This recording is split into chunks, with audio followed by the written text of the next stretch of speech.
सैकड़ों साल पुरानी बात है, जब सूरजगढ़ के राजा समरसेन का राज हुआ करता था। राजा समरसेन एक बहुत ही न्यायप्रिय और पराक्रमी राजा था। राजा समरसेन न सिर्फ अपनी न्यायप्रियता के लिए जाने जाते थे, बल्कि प्रजा में भी वह बहुत ही लोकप्रिय थे। और इसी वजह से सूरजगढ़ राज्य एक बहुत ही खुशहाल राज्य था। प्रजा का अपने राजा के प्रति इतने प्यार का कारण यह भी था कि राजा का हर निर्णय अपनी प्रजा की भलाई के लिए ही होता था। राजा समरसेन की पत्नी रानी बैजयंती एक बहुत ही सुलझी हुई और धार्मिक विचारों वाली महिला थी। उनका और राजा का प्रेम एक दूसरे के लिए अटूट था। दोनों एक दूसरे के साथ हर सुख दुख में खड़े रहते थे। हालांकि उनके जीवन में सब कुछ ठीक ही था, धन दौलत सम्मान ऐशो आराम सब कुछ था, मगर एक ऐसी चीज की कमी थी जो उनके दिल को हर रोज कचोटती रहती थी, और वह कमी थी संतान की। राजा रानी का मन अपनी संतान की किलकारियां सुनने के लिए तरस रहा था। यही सोचकर वह दोनों हमेशा उदास रहते थे। राजा और रानी ने संतान प्राप्ति के लिए हर संभव प्रयास किया। वे मंदिर में गए, पूजा अर्चना की, देश विदेश से पंडितों और तांत्रिकों को बुलाया गया। कई तरह के यज्ञ और हवन किए गए, तपस्याएं की गईं, लेकिन इन सब कोशिशों के बावजूद भी संतान का सुख उनकी किस्मत में नहीं आया। रानी बैजयंती रात और दिन भगवान से बस यही प्रार्थना करती रहती कि हे भगवान, मेरे को औलाद दे दो। लेकिन समय बीतता गया और उनकी झोली खाली ही रह गई। राजा समरसेन को अब यह चिंता सताने लगी कि उनके बाद इस राज्य का वारिस कौन होगा, कौन उनके राज्य की बागडोर को संभालेगा। एक दिन जब राजा और रानी अपने महल के बगीचे में बैठे हुए थे, तभी महल में एक ऋषि का आगमन हुआ। राजा को जब यह सूचना मिली तो उन्होंने ऋषि का बड़ा ही सम्मानपूर्वक स्वागत किया और उन्हें पूरे सम्मान के साथ बैठाया गया। ऋषि अग्नि अपनी कठोर तपस्या और सिद्धियों के लिए जाने जाते थे। राजा ने उनके चरणों में सिर नवाकर अपनी सारी व्यथा सुना दी। उन्होंने कहा, महर्षि, हमारे राज्य में सभी सुख से हैं, लेकिन मेरे और रानी के जीवन में दुख के बादल छाए हुए हैं। हमने संतान प्राप्ति के लिए सभी तरह की कोशिशें कर ली, लेकिन अभी तक कोई फल नहीं मिला। तो क्या हमारे भाग्य में संतान का सुख नहीं लिखा है? महर्षि ने कुछ देर तक मौन रहकर राजा की पूरी बात सुनी और फिर अपनी आंखें बंद करके ध्यान लगाने लगे। कुछ देर के बाद उन्होंने अपनी आंखें खोली और राजा से कहा, महाराज, आप घबराइए मत। भगवान ने अब आपकी इच्छा सुन ली है। अब समय आ गया है जब आपको संतान का सुख प्राप्त होगा, परंतु इसके लिए आपको एक विशेष प्रकार का महायज्ञ का आयोजन करना होगा। इस यज्ञ के प्रभाव से आपको संतान की प्राप्ति होगी। राजा ने महर्षि की बातों को बड़े ही ध्यान से सुना और तुरंत ही यज्ञ की तैयारी में जुट गए। राजा ने नगर के सभी वासियों को इस महायज्ञ का हिस्सा बनने के लिए बुलावा भेज दिया और फिर इसके बाद वह यज्ञ पूरी विधि विधान के साथ संपन्न किया गया। यज्ञ की अग्नि से उठता हुआ धुआं मानो आकाश तक पहुंच गया था।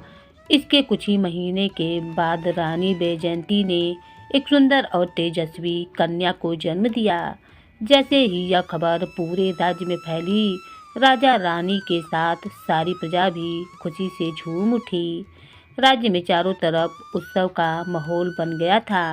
राजा ने पूरी प्रजा के लिए एक महाभोज का आयोजन किया। सड़कों पर ढोल नगाड़े और मंदिरों में घंटियां बजने लगीं। हर घर में मिठाइयां बांटी जाने लगी। पूरे राज्य के लोग मिलकर इस खुशी का जश्न मनाने लगे। राजा रानी अपनी छोटी सी बिटिया को पाकर बहुत ही खुश थे। नन्ही राजकुमारी का नाम शकुंतला रखा गया और सचमुच वह उनकी आंखों का तारा बन गई थी। शकुंतला धीरे धीरे बड़ी होने लगी और जैसे जैसे वह बड़ी होती गई, उनकी सुंदरता और उनके गुणों के चर्चे पूरे राज्य में फैलने लगे। वह न केवल रूपवती थी बल्कि बुद्धिमान भी थी। उसकी मधुर वाणी ने सबका मन मोह लिया था। राजा और रानी जब भी उसे देखते तो उनका दिल खुशियों से भर जाता।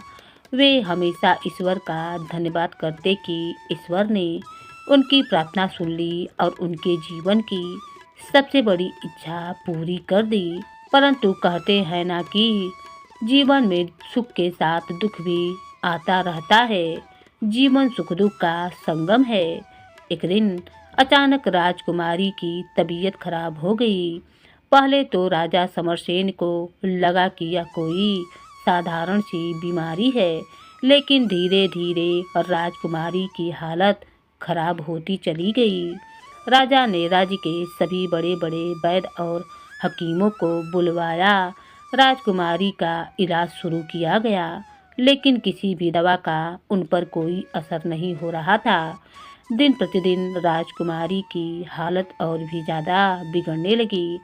राजा रानी को यह देखकर बहुत ही दुख हुआ और वह दोनों खुद को असहाय महसूस करने लगे। राजा को डर था कि कहीं एक बार फिर से उसके जीवन में अंधेरा न छा जाए और वह अपनी चहेती बेटी को खोना बैठे।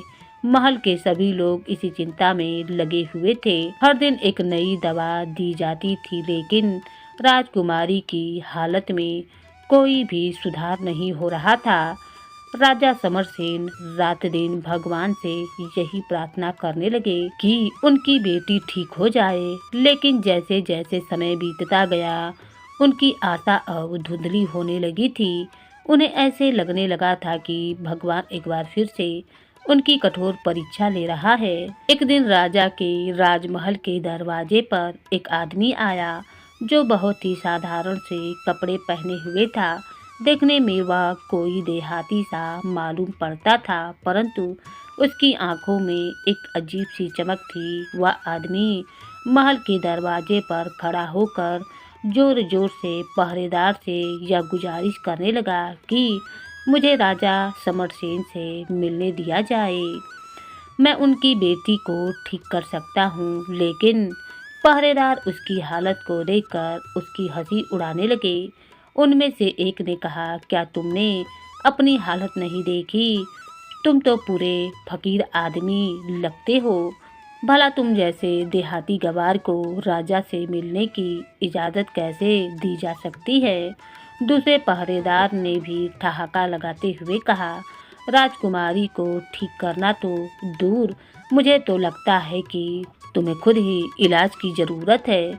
लेकिन वह आदमी वहाँ से हटा नहीं। उसकी आंखों में अभी भी चमक आ रही थी।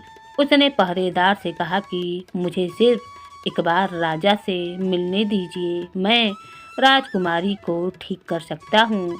थोड़ी देर कोशिश करने के बाद पहरेदार ने आखिरकार उसे एक मौका देने का फैसला कर लिया। वह उसे राजा समरसेन के पास ले गए, लेकिन रास्ते भर वह उस आदमी का मजाक उड़ाते ही जा रहे थे। जैसे ही वह आदमी राजा के सामने पहुंचा, राजा भी उसकी हालत को देखकर कुछ सोच में पड़ गया। राजा के मन में यह शंका हुआ कि क्या यह आदमी सचमुच राजकुमारी का इलाज कर सकेगा। राजा ने गंभीरता से पूछा, तुम कौन हो और तुम मेरी बेटी का इलाज कैसे करोगे?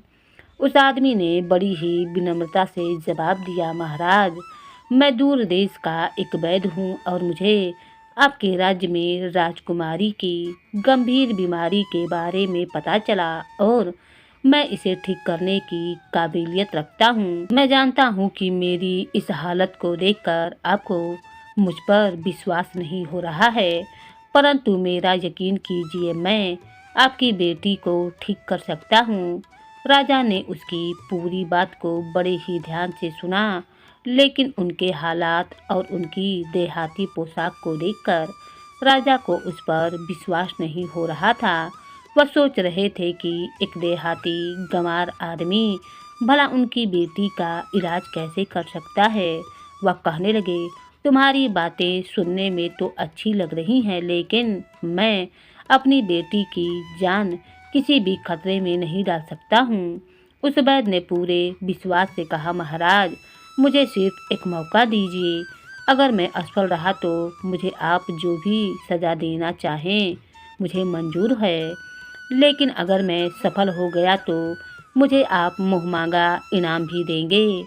राजा ने कुछ देर तक सोच विचार किया और फिर कहने लगे, ठीक है, अगर तुमने राजकुमारी को ठीक नहीं किया तो तुम्हें इसकी भारी कीमत चुकानी पड़ेगी, लेकिन अगर तुम ऐसा करने में कामयाब हो गए तो तुम जो भी चाहोगे वह मैं तुम्हें दूंगा। उस आदमी ने बिना किसी झिझक से कहा, मुझे मंजूर है महाराज। राजा समरसेन ने उसे एक मौका देने का फैसला कर लिया, क्योंकि राजकुमारी की हालत अब और भी ज़्यादा बिगड़ती जा रही थी। कोई दूसरा चारा भी तो नहीं था। राजा समरसेन उस वैद्य को खुद राजकुमारी के कमरे तक ले गए। कमरे में पहुंचते ही वैद्य ने देखा कि राजकुमारी शकुंतला बिस्तर पर पड़ी हुई थी। उनका चेहरा पूरी तरीके से मुरझाया हुआ था। उनकी हालत देखकर वैद्य ने उसकी नब्ज टटोली और फिर वैद्य ने एक गहरी सांस ली, मानो वह बीमारी की गहराई को समझने की कोशिश कर रहा हो। और फिर उसने अपने झोले में से कुछ जड़ी बूटियां निकाली और राजा से कहा, महाराज, राजकुमारी का इलाज करने के लिए मुझे अपने साथ एक सहायक की ज़रूरत पड़ेगी, जो हर समय मेरे साथ रहे और जो भी काम मैं उसे बतलाऊं वह उसे पूरा करे। कृपया करके आप किसी ऐसे नौकर का इंतजाम कर दीजिए जो यह सब कुछ कर सके। राजा ने उसी वक्त महल के एक नौकर, जिसका नाम रघु था, उसे यह आदेश दिया, रघु, आज से तुम वैद्य जी के साथ ही रहोगे और जो भी काम वह तुम्हें बताएंगे वह तुम करोगे। इसके बाद वैद्य ने रघु से कहा, रघु, अब तुम्हें और मुझे मिलकर ही राजकुमारी का इलाज करना है। आज से तुम हर समय मेरे साथ रहोगे। मैं तुम्हें जो भी जड़ी बूटियां जंगल से लाने को कहूँ वह तुम लेकर आओगे। उन्हें पीसना, उनकी दवा तैयार करना, यह सब तुम्हारा काम होगा और हम दोनों मिलकर राजकुमारी को स्वस्थ कर देंगे। इसके बाद वैद्य ने रघु को वह जड़ी बूटियां दे दी और उन्हें पीस कर लाने को कहा। रघु उन जड़ी बूटियों को पीस कर लाया तो वैद्य ने उनकी एक औषधि बनाकर राजकुमारी के मुख में डाल दी। वैद्य ने राजा से कहा, महाराज, अब थोड़ा धीरज रखिए, यह औषधि धीरे धीरे अपना असर दिखाएगी। राजा और रानी दोनों बहुत ही चिंतित थे, लेकिन इस समय उनके पास वैद्य पर भरोसा करने के अलावा कोई और दूसरा चारा भी तो नहीं था। सभी लोगों की निगाह वैद्य पर टिकी हुई थी। कुछ देर के बाद वैद्य ने एक बार फिर से राजकुमारी की नब्ज टटोली और फिर मुस्कुराते हुए कहने लगा, कुछ ही देर की बात है महाराज, राजकुमारी धीरे धीरे ठीक हो जाएंगी। राजा को अभी भी पूरी तरीके से विश्वास नहीं हो रहा था, लेकिन वैद्य के आत्मविश्वास को देखकर उनके मन में उम्मीद की एक किरण जाग रही थी। धीरे धीरे 2 महीने बीत गए। इसी दौरान वैद्य ने रघु को कई बार जंगल से जड़ी बूटियां लाने को भेज दिया। रघु हर समय वैद्य की सहायता करने में लगा रहता था। अब वैद्य और रघु में बहुत ही अच्छी दोस्ती भी हो चुकी थी। वह दोनों एक दूसरे को अपना सुख दुख भी बताते थे। इधर राजकुमारी की हालत भी अब धीरे धीरे सुधरने लगी थी।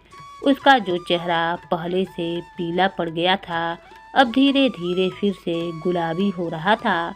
राजा, जो कि अपनी बेटी की बिगड़ी हुई हालत से निराश हो चुके थे, अब उनके चेहरे पर खुशी के भाव आ रहे थे। पूरे राज्य में जब खबर फैल चुकी थी कि राजकुमारी अब ठीक हो रही हैं और यह चमत्कार उस देहाती से दिखने वाले वैद्य का था। राजा जब भी राजकुमारी के कमरे में जाते तो वहां पर वैद्य और उनके नौकर को राजकुमारी की दवाइयाँ बनाते हुए देखते। आखिरकार एक दिन वैद्य ने राजा से कहा, महाराज, अब चिंता की कोई बात नहीं है। आपकी बेटी अब पूरी तरीके से ठीक हो चुकी हैं, लेकिन एक आखिरी बात आप ध्यान में रखें। मैं 1 महीने की दवा की पुड़िया बना रहा हूँ। इसे राजकुमारी को रोजाना देते रहना। इस दवा से राजकुमारी की बीमारियों से लड़ने की ताकत और भी ज़्यादा बढ़ जाएगी और फिर यह बीमारी लौटकर कभी भी ना आवेगी। राजा और रानी दोनों की आंखों में आंसू छलकने लगे। उन्होंने बार बार वैद्य का धन्यवाद किया। राजा ने वैद्य को धन्यवाद दिया और कहा, वैद्य जी, आपने मेरी बेटी को जीवन दान दिया है।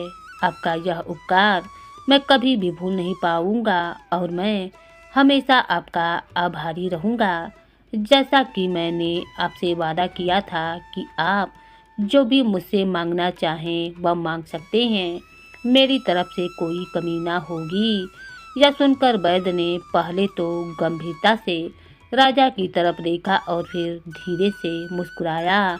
उसकी मुस्कुराहट में कुछ ऐसा था जो राजा को संदेह में डाल रहा था। वैद्य ने बड़े ही शांत भाव से कहा, महाराज, मैं आपसे एक बार फिर से गुजारिश करता हूँ कि आप अपनी बात पर सोच विचार कर लें, क्योंकि जो चीज़ मैं आपसे मांगने वाला हूँ वह आपको बड़ी ही बहुत अजीब लग सकती है, लेकिन आप अपने वादे पर कायम रहेंगे ना?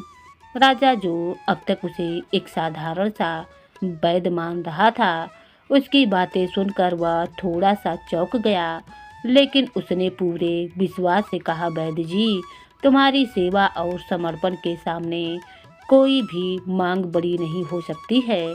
बोलो, क्या तुम्हें चाहिए? वैद्य धीरे से मुस्कुराया और बोला, महाराज, मुझे राजकुमारी शकुंतला का हाथ चाहिए। यह सुनते ही कमरे में सन्नाटा छा गया। राजा की आंखें गुस्से से लाल हो गईं। राजा कुछ पल तक कुछ नहीं बोला, लेकिन उसके चेहरे पर गुस्से की लहर साफ दिखाई दे रही थी। फिर अचानक उसने अपनी गरजती हुई आवाज में कहा, तुम होश में तो हो? तुम यह क्या कह रहे हो? अगर तुमने मेरी बेटी की जान ना बचाई होती तो मैं तुम्हें ऐसी गुस्ताखी के लिए तुम्हारा सिर धड़ से अलग कर देता। तुम मेरी बेटी का हाथ मांगने की हिम्मत कैसे कर सकते हो? वैद्य ने राजा की गुस्से भरी निगाहों की तरफ देखा, लेकिन वह अभी भी शांत रहा और बोला, महाराज, मैंने आपकी बेटी को जीवन दान दिया है। आपने जो मुझसे वादा किया था, मैं उसी हिसाब से आपसे मांग रहा हूँ। अगर आप पीछे हटते हैं तो इसमें आपकी ही बेइज्जती है।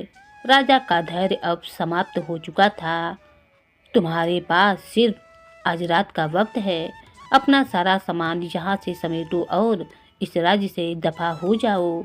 यही कहते हुए राजा गुस्से में पैर पटकता हुआ वहाँ से चला गया। वह वैद्य अपने कमरे में आकर अपना सामान समेटने लगा और इस राज्य को छोड़कर जाने की तैयारी करने लगा। रात के समय जब वह महल से जाने लगा तो उससे पहले और राजा के नौकर रघु के पास गया।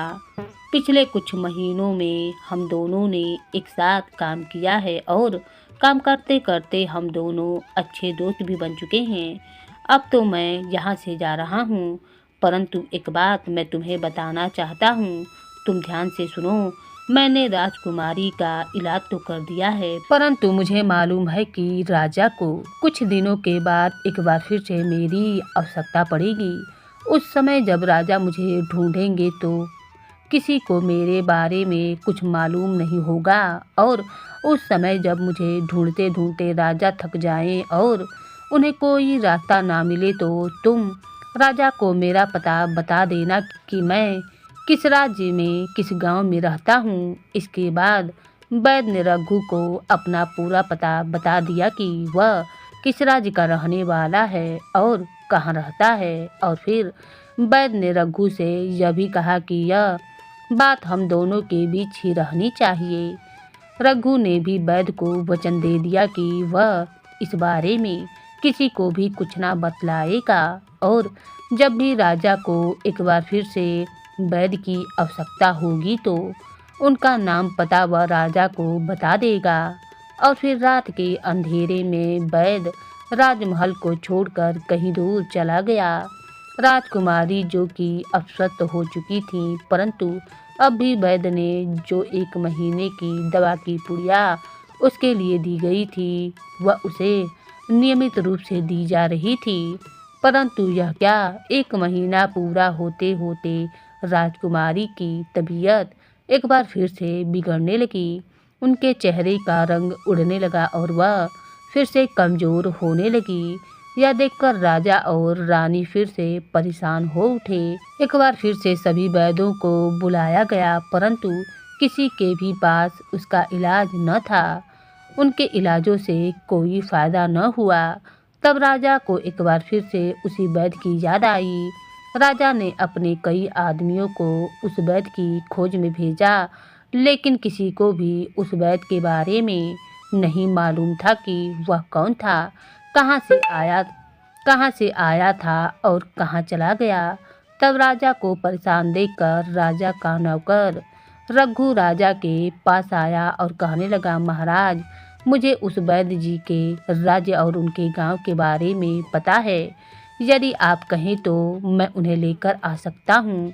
राजा ने कहा, अगर ऐसी बात है तो तुम्हारा मुझ पर बड़ा ही उपकार होगा। जल्दी से उस वैद्य जी को मेरे पास लेकर आओ। वैसे भी मैंने उनके साथ जो व्यवहार किया उसके लिए मैं पछता रहा हूँ। राजा ने अपने कुछ सैनिकों को रघु के साथ भेजा और रघु वैद्य जी को लेने के लिए चल दिया।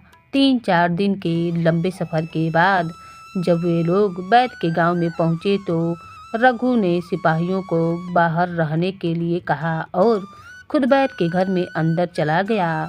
उसे देखकर वैद्य ने कहा, आओ रघु, मुझे मालूम था कि तुम मेरे पास जरूर आओगे, क्योंकि असल बात तो यह थी कि मैंने राजा को जो 1 महीने की औषधि की पुड़िया दी थी उनमें औषधियाँ नहीं बल्कि एक तरह का धीमा जहर था।